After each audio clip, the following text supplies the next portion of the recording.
Today I'm going to show you how to make a main course using chicken chasseur, but you could make it with beef, or you could make it with corn, or with tempeh if you're vegan. So it's a recipe that works for lots of different ingredients.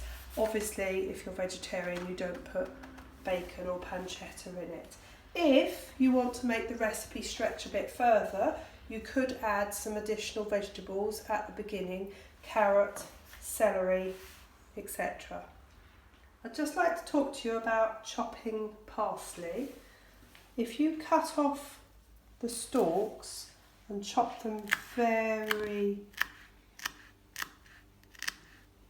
neatly into little pieces, the stalks can always go in at the beginning of your cooking and will add extra flavour. The rest of your parsley, pop it into a pot, and with scissors pointing down, you snip, snip, snip until it's all in little pieces. This was something my cookery teacher at school taught me, and it means that you don't have your herbs flying around the kitchen. So just keep going until it's all in tiny pieces, scissors pointing down in a deep-sided bowl. Parsley leaves are now chopped into tiny pieces, and I just want to talk to you about thyme. Thyme talks to lots and lots of different foods. It's fabulous with mushrooms, chicken and tomatoes.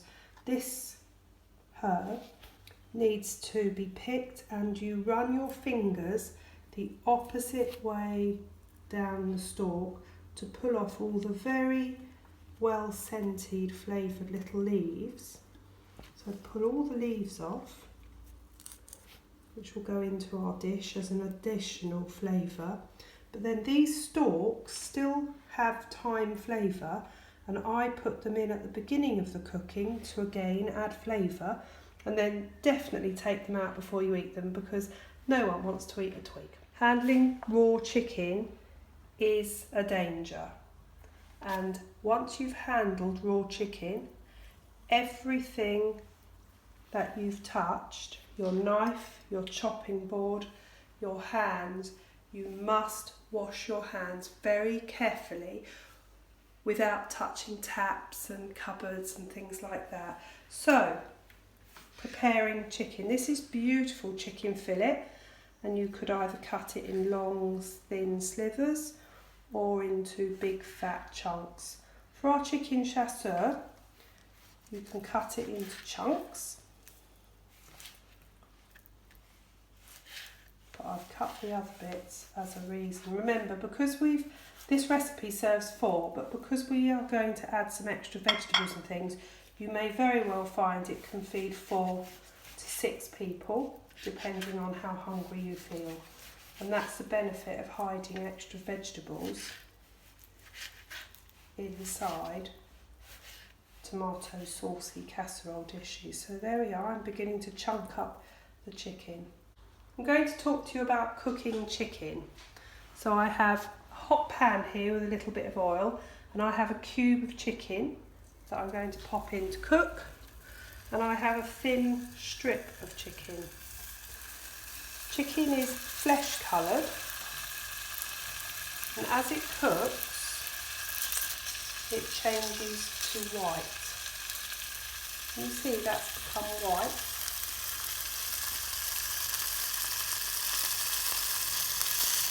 And that's what you're looking for when you eat chicken, for it to be white.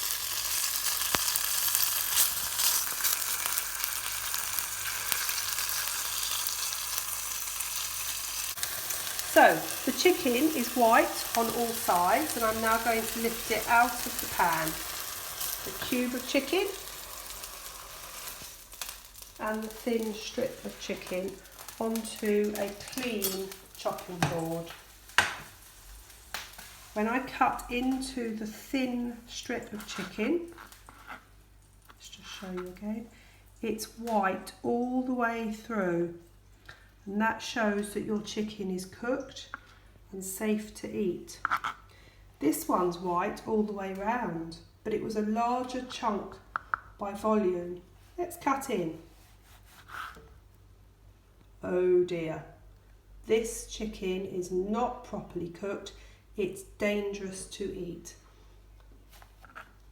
This chicken needs longer cooking even though the outside was white.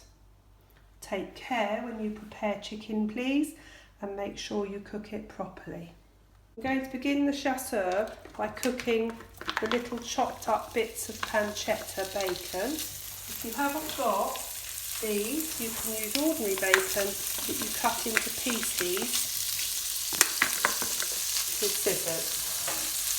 Smoky bacon adds a little bit more flavour. Now, this bacon, pancetta, went into a dry pan, and straight away can you see all the liquid? That's going to be all the fat melting from this wonderful bacon that will give us extra flavour, but it also means that I don't need to add oil to the pan because the bacon is going to give us the oil, and that's why I'm starting with the pancetta first. So I'm going to wait until this all looks lovely and crispy before we add all the other vegetables that I've prepared. There are knife skill videos on the school YouTube for you to see how to prepare all of these things safely.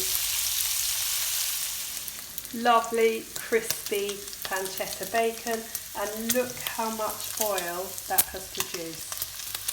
I'm now going to shoot in chopped celery, carrots and onion or shallot. There's the thyme and the parsley stalk and garlic, and do you remember the thyme stalks? They're going in as well. So everything is now going to become friends and soften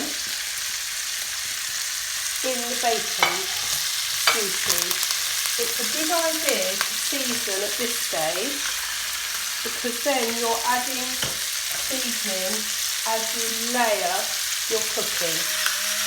So a bit of seasoning at this stage, get some salt and pepper, bit of a stir,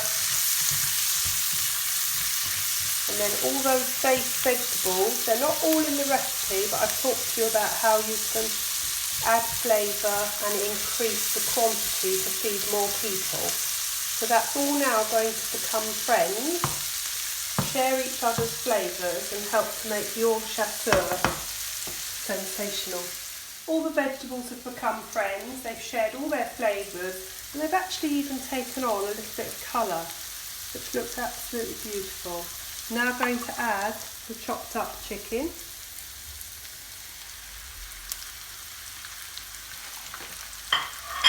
And we know what we're looking for, don't we? We're looking for this chicken to take on a colour change. But because this dish is going to cook for a while, we don't need to inspect the inside of the chicken and check, because the length of cooking time will ensure that it is safe to eat.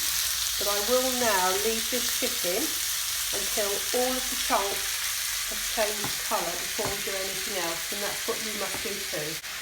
Chicken has changed colour on the outside. By no means is it cooked all the way through, but it's how we want it to be for the next stage. All the chopped up mushrooms are now going in. Oops. And we want to stir these around so that they start to make friends with all the other ingredients. That's why it's really important that you know your chicken is white before you add white mushrooms. So the mushrooms are now all taking on a little bit of the juicy mixture of the vegetables, and they're becoming shiny. You still see my sticks of thyme adding flavour. As soon as all the mushrooms look shiny, we're now going to sprinkle in 1 tablespoon of flour.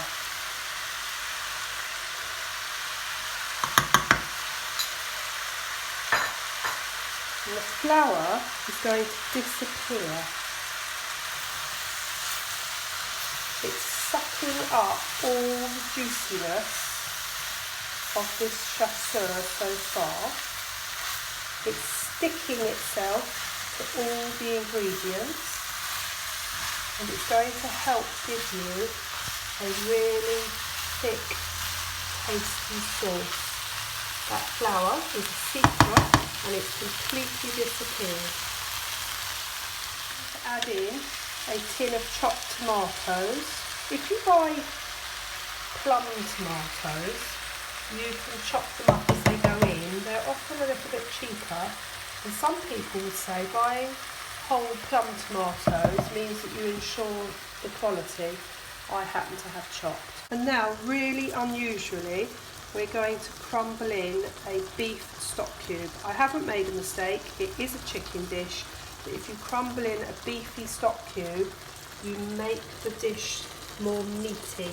Of course you can use any stock cube you like, but that's just a little tip. A beef stock cube in a chicken dish increases the meaty flavour of the finished dish. And that's now going to have a stir and trundle away cooking for about 10 minutes. This has now been cooking for 10 or 15 minutes. If you think it gets a bit dry, you can add some water from the kettle to make your thick tomatoey sauce. I've fished out all the thyme twigs, so you don't want to be eating those. And now a few drops of something called Worcestershire sauce, Lea & Perrins. Just adds an extra bit of flavour. Don't use this if people are allergic to fish. One of the ingredients, interestingly enough, is a little bit of fish if you look at the ingredients. And now, just before serving, sprinkle it with your chopped up parsley and enjoy all the comments, because everyone is going to think this dish tastes amazing. Hello, I'm going to show you how to cook one way of cooking rice to serve with your chicken chasseur. We're going to use basmati rice, which is considered the king of rice. One way of cooking rice is to take a container. It can be a Lego brick, it can be a cup, a glass. This is a washed out yoghurt container. I'm going to fill it absolutely to the top with rice by volume. And we're going to cook it in exactly 2 containers full of water. But the first thing to do is pop it in a sieve, and we're going to run it under the tap to wash off all the starch that's coating each of these grains before you start cooking it, to try and help it not stick together. I'm rinsing the rice grains under running water. You could do it in a bowl, and what you're looking for is to have washed every grain, and the water running out underneath should be clear. This now transfers to a saucepan which must have a good fitting lid. 1 container full of rice grains to 2 containers full of water. So a ratio of 1 to 2. I'm going to add a pinch of salt.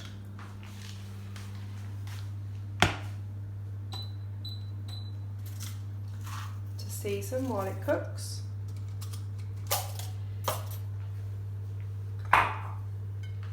Bring it to the boil, stir it, and then cover it with a lid for 10 minutes. This is going to absorb the water into the grains of rice, help them puff up, and then they'll be lovely for whatever you want to use them for. So we bring it to the boil, 10 minutes with the lid on to make it nice and steamy, and then I'll show you it at the end. The rice is now coming to the boil. I've given it a stir, and I'm now going to put the lid on tight, and I'm going to turn the heat right down and leave everything well alone for 10 minutes. Don't be tempted to peek, because you'll be letting steam out and then your rice won't cook properly.